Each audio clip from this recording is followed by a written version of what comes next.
Okay, folks, sorry about the feedback down there. Thanks for coming along today. I'm going to apologize. I've got a flu, so my voice isn't as strong as it should be. This is the fourth in a sequence of 4 experiments relating to orbo.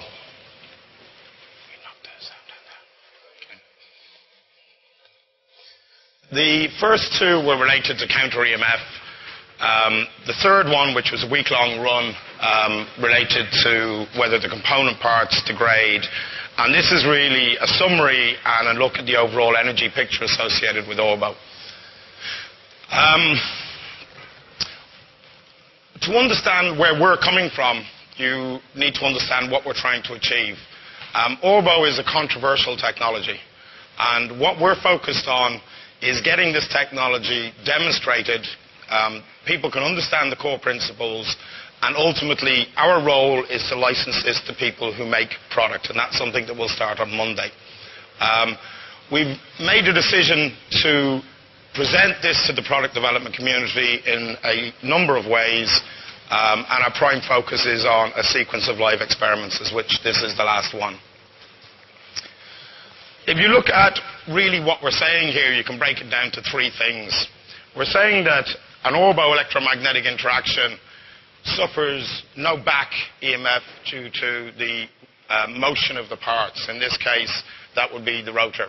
So that as the system rotates, there's no back EMF generated due to the movement of the magnets. We're saying that the very act of this motion causes a gain in the coils. So what that essentially means is we put an energy of 1 into one of these coils, that we're actually getting more back into the electric circuit, and that would be classified as an inductance gain.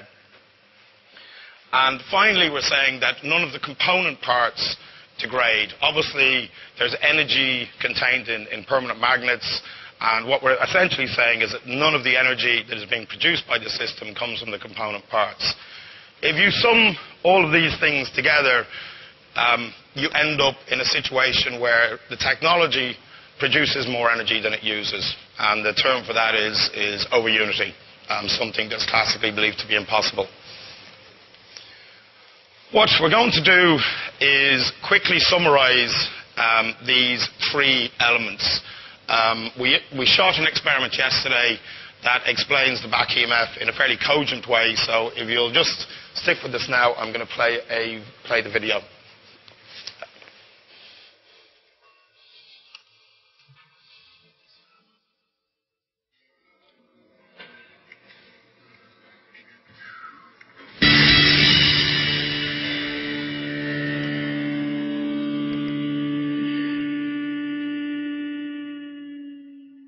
So in this part of the experiment, we're examining a traditional or a classic pulse motor.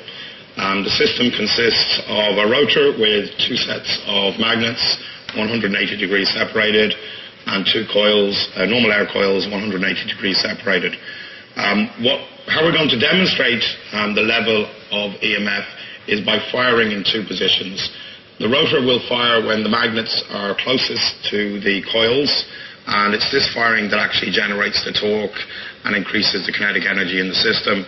And we'll be firing at 90 degrees from that, where the magnets are furthest away from the coils and where any back EMF due to the rotation of the motor will be minimized.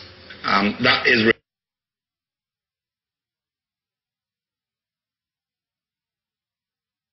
active pulse of the pulse that's really adding the kinetic energy into the rotor and examining and being able to demonstrate the counter EMF in the system.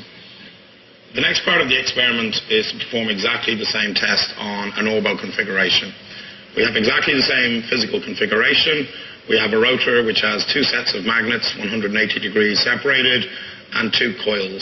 The significant difference in this case is the arrangement and the structure of the coils. Again, what we'll be doing is firing at 2 angular positions. We'll be firing where the magnets are closest to the coils, and we'll be firing a control test for a control pulse where the magnets are furthest away, 90 degrees on.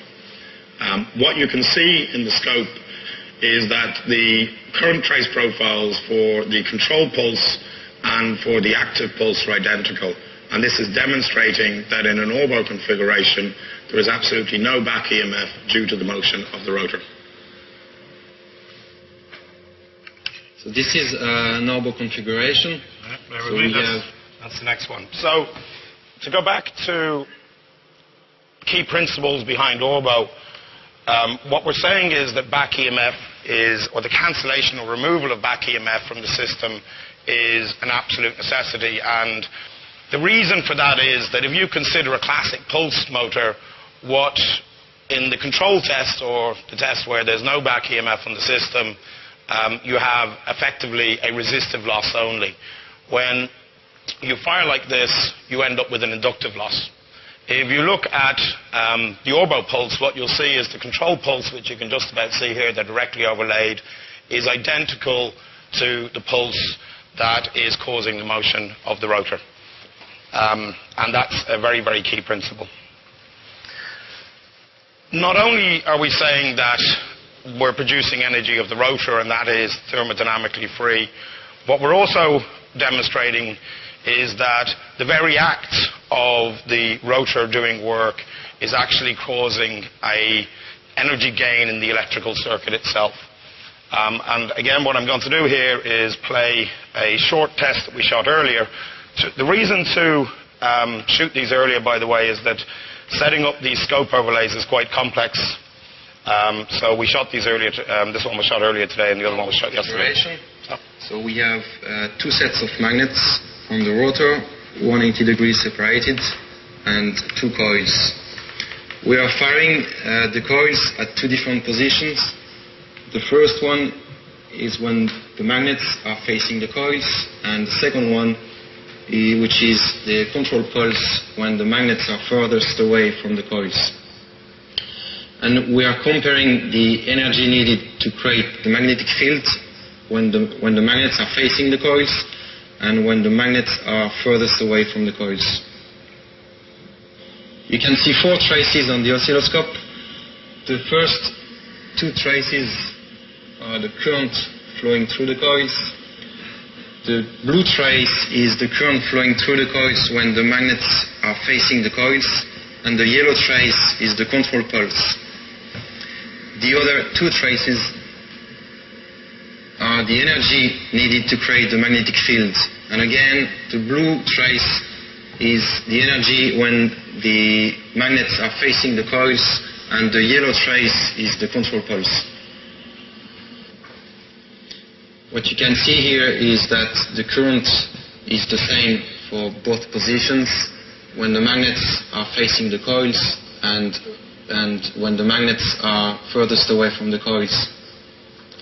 And you can also see that the energy needed to create the magnetic field is higher on the control pulse than it is when the magnets are facing the coils. You can see four traces on the oscilloscope. We have the voltage across the battery and the current flowing through the coils at the end of the pulse. These two traces are the voltage across the battery. The blue one is when the magnets are facing the coils, and the yellow one is the control pulse. The same for the current. The blue trace is when the magnets are facing the coils, and the yellow one is the control pulse. So what you can see here is that there is no difference between the blue and the yellow traces, and it demonstrates that there is no difference in the energy of the field collapse when the magnets are facing the coils or when the magnets are furthest away from the coils. Thank you.